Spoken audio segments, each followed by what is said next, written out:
Everybody, I'm here with Mary Yoo. She is the owner of Yoo Cleaning LLC. Welcome, Mary, to today's Business Spotlight interview. Appreciate you taking time with us today. Good morning. Thanks so much for having me. So, Mary, tell me a little bit about Yoo Cleaning and how you got into that, and how long you've been doing it. So I actually own two businesses. One is the Yoo Cleaning Services and then Yoo Clean LLC. So they kind of partner each other. I started a cleaning business over 15 years ago, and it's been an evolution. So I changed the name because I changed my last name and went through personal marriages and things, separations. But it's an environmentally friendly cleaning service. And with that being said, I had produced and made my own cleaning products. So it was a win-win situation. And I, launched it 15 years ago using my own products before the whole green craze and everything was about, eco-friendly. And told a couple, friends, and it's just evolved from there.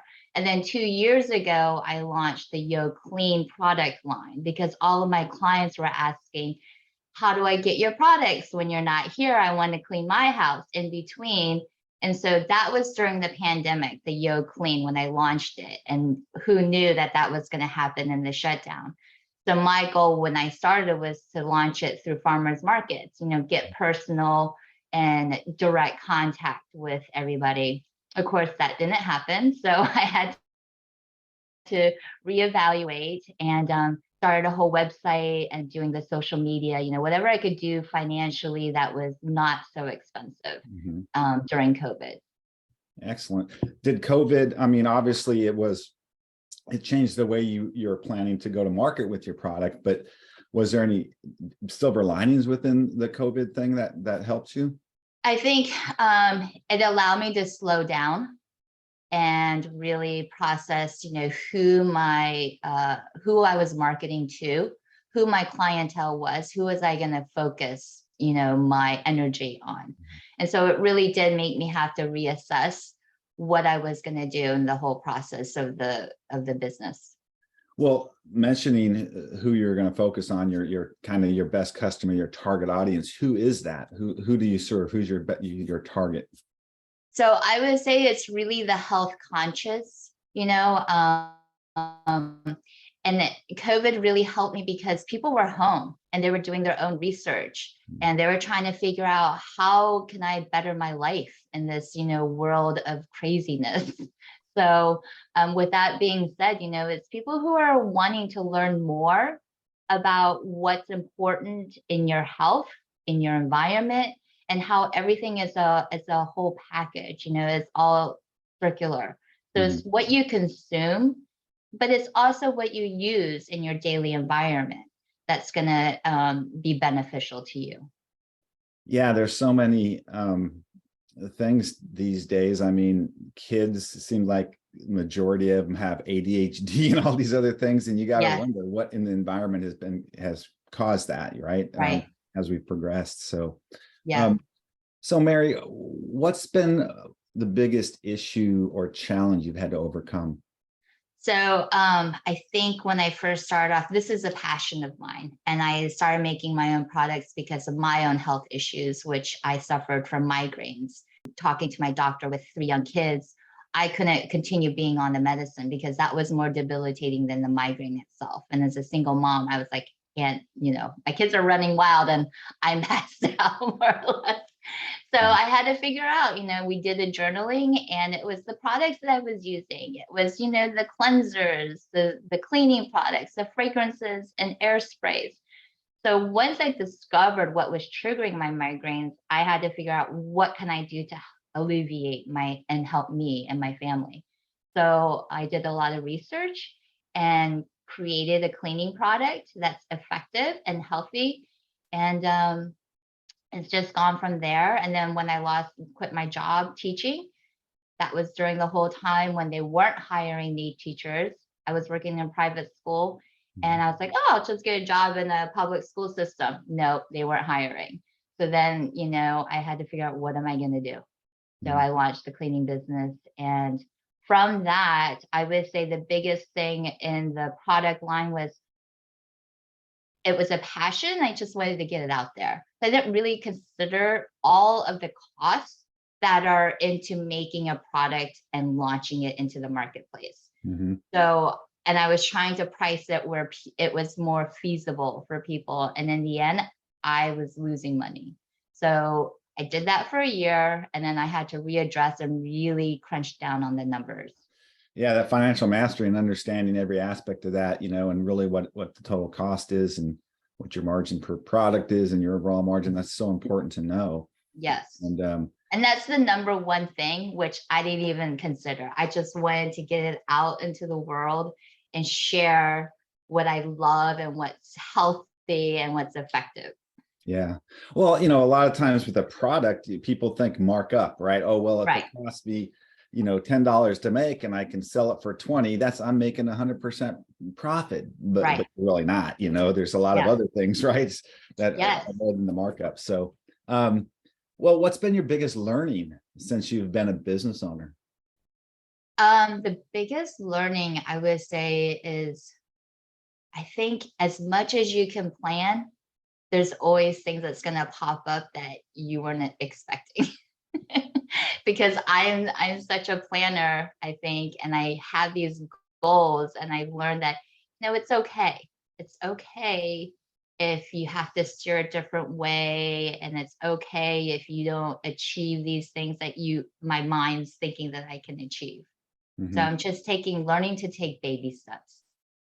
Yeah, that's great. That's a great learning. I mean, goals and having a plan, quarterly plans, action plans are so important, but they are a plan, and you have to be able to shift and pivot, and we say if you achieve all your goals that you've laid out for, let's say, the quarter, well, then your goals weren't big enough. Right. Your goals should scare you really when it comes Yeah. down to it, and you're probably not going to meet them all each quarter. Um, so Mary, what have you learned about yourself during your journey as an entrepreneur? I think I've learned that I've always considered myself an introvert, and just not that type of person to be really a go-getter and social. I've learned that I am a go-getter, and I am one of those people that, because I am so passionate about the product, I think I'm able to talk to people easily and explain to them, and I'm not that introvert that I thought I was so long ago, I guess.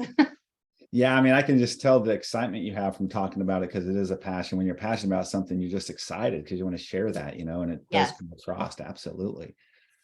So just a couple more questions. What's the future look like, and what do you see as some main challenges as you move forward?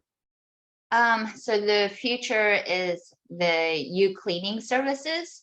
We're going more into the commercial end, and so I'm trying to find those commercial businesses that are looking for the specific quality and the environmental friendliness that we offer. Mhm. And then with the product line, it's just really starting to spread and market more, not so much in the local Tidewater, Hampton Roads community.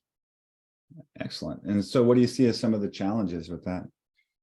I think the challenges is one, I am the marketing producer, manufacturer, creator. So now I'm going to start, as it goes along, really let go. That I think that's my biggest issue, is letting go and allowing others to help me.